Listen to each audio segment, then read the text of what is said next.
આપણે કથા કરીએ છીએ, કથામાં બે વાત આવી. શરૂઆતમાં સોનાની લંકાની વાત આવી. સોનાની લંકાની વાત આવી ને હમણાં સોનાની દ્વારિકાની વાત આવી.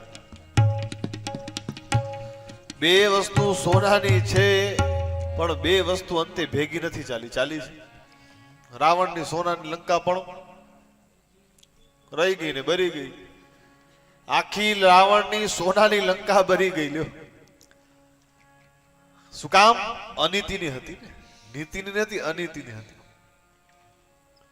તો દ્વારિકા તો નીતિની હતી, ભગવાન કૃષ્ણે નીતિથી બનાવેલી હતી, તે છતાં પણ એ ડૂબી ગઈ. એનો મતલબ શાંતિ અને સુખ સોનામાં નથી. તમે ને હું સુખ અને શાંતિ સોનામાં સમજી બેઠા છે. જેનો ત્યાગ કર્યો છે શિવે, શિવને કોઈ મોહ નથી, કોઈ મમત્વ નથી. શંકર ભગવાનના મંદિરમાં જુઓ તમે, કાંઈ હોય ખાલી એ ભોળોનાથ બેઠો હોય, માથે નાગદાદા જલાધારી.